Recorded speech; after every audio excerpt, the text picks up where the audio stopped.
Now, by the age of 77, most people would expect to be able to put their feet up, but the actor Robert Redford is still at it. In J.C. Chandor's new movie, All Is Lost, Redford plays a man alone fighting the elements after his yacht is struck by a floating cargo container far from land.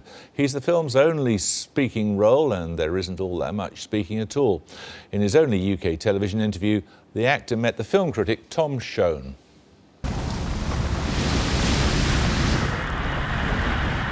This is the Virginia Jean with an SOS call, over. You're sitting at home and the script comes through the door. It's 31 pages long. Your character doesn't get a name and barely any dialogue. Why did you take the part? I guess you could say that this was evidence of pure cinema. There are no barriers of dialogue, there are no barriers of too much information.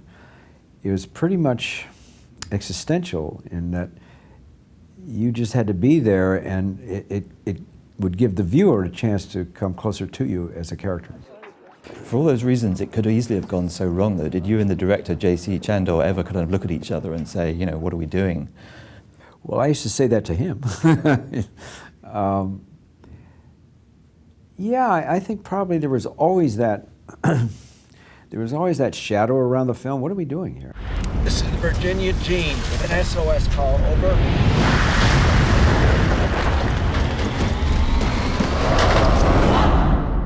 Did you find it a challenge acting without a co-star to act opposite? Well, I love co-stars. I mean, I love the interaction between you and another person. I like the dynamic and the exchange.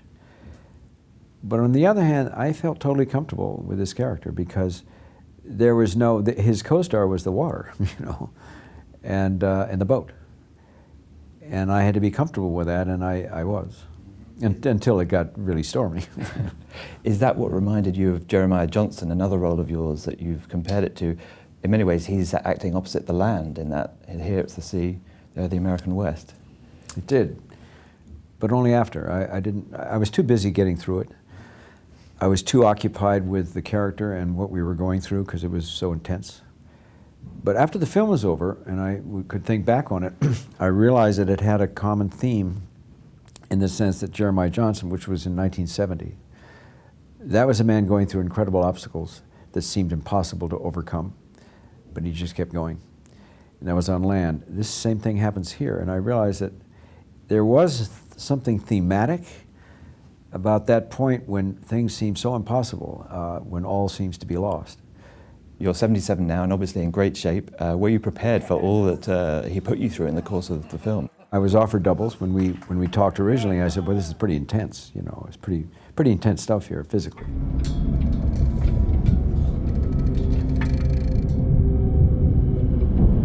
And when we got down there, I said, well, let's see, you know, I'll do what I can, and we'll see where that goes. And then one thing led to another.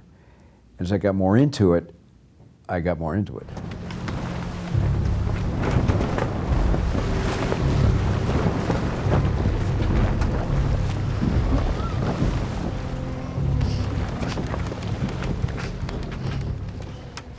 Do you still find it uncomfortable seeing yourself on the screen when you watch yourself?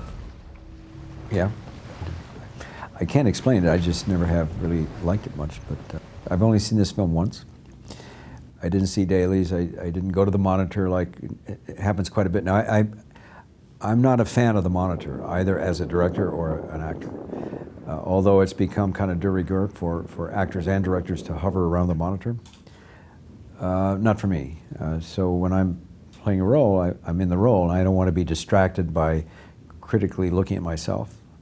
Aside from the fact that I never have much enjoyed seeing myself, there's just the idea of it. To me, it's a distraction. You came into the industry at first written about as a sex symbol, and that must have been a distracting thing. Did you find it difficult to pivot out of that into the more politically engaged films that you wanted to make? Yeah, I did. I was surprised when it came, and then I was flattered, and I kind of enjoyed it for a while.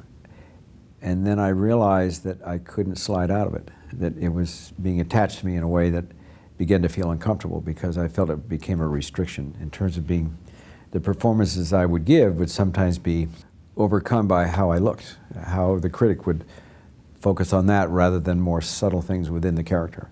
And that began to bother me, and then I realized that it was a bit of a cage and that it was really hard to get out of.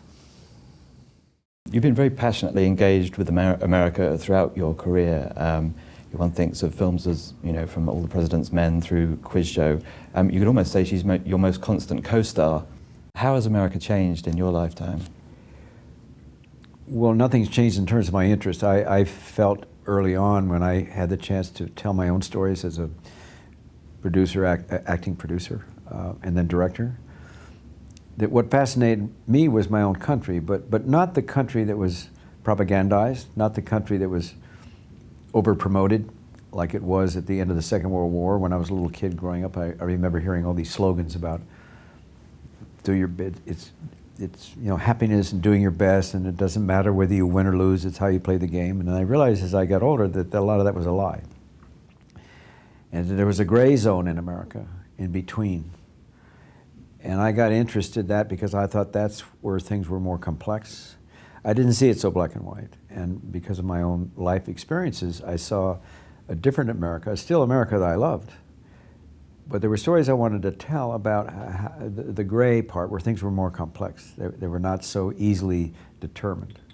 And then, so that led me to be more interested in making a film where you ended by asking a question and let the audience play a role in interpretation. It's one of many films this fall with the theme of survival at its center. And I wondered if this speaks to anything in America at the moment. These films that focus on a sort of life or death, existential struggle, and All Is Lost is one of those. Does that connect to anything going on? Since we made this film, I never thought there'd be a parallel that you could draw with where our country is. But now you can, and it's unfortunate, but you can. Is all lost? We certainly need to be teetering on that edge. And it's embarrassing for me as a person who loves my country to see the leaders of my country behaving so ridiculously and so stupidly and so in such a narrow-minded way, and seeing how we must be perceived by other countries like yours. What must you think of us? So we have pretty poor representation right now with the breakdown. Particularly when you think the motivation on the one side is just one thing, and that is to go against the president. What a rotten situation.